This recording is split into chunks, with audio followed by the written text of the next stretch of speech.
Gheorghe Hagi a fost frumoasă, atât înainte de meci cât și după meci, dar pe teren v-ați împărțit punctele. Tu ce ai comenta acum, la finalul partidei, Adi?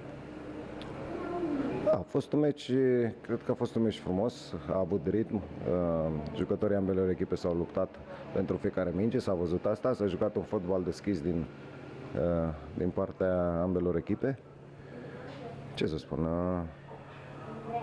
nu știu, nu vreau să vorbesc chiar de arbitraj, că nu vreau să par genul ăla de antrenor și nici nu sunt.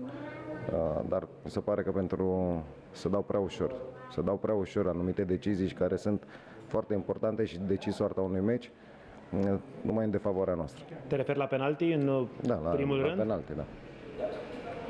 Nu știu dacă a fost sau nu știu, dar mi s-a părut foarte ușor dat. Dar Kovacic... Așa cum a fost și cel de la Mioveni, nu vorbim de golul anulat, vorbim și inclusiv de penalti de la Mioveni, că a fost acordat foarte ușor.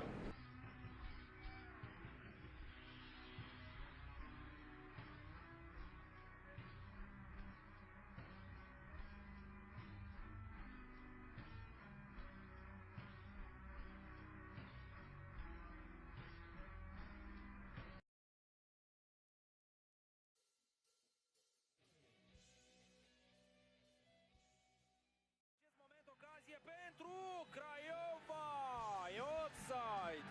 De revăzut această fază, ce scăriță superbă a pus portughezul Hugo Oliveira.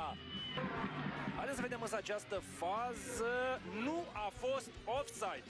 O decizie eronată. Este o decizie eronată. Scarlatache l-a ținut în joc pe Hugo Oliveira. Mai avem nevoie de câteva reluări, dar camera era pe linie, se vede cum în momentul pasei Oliveira era pe linie cu... Nu a fost offside. Iată încă o dată reluarea golului lui Hugo Oliveira. Mulțumesc colegilor din CAR. Reluare excelentă.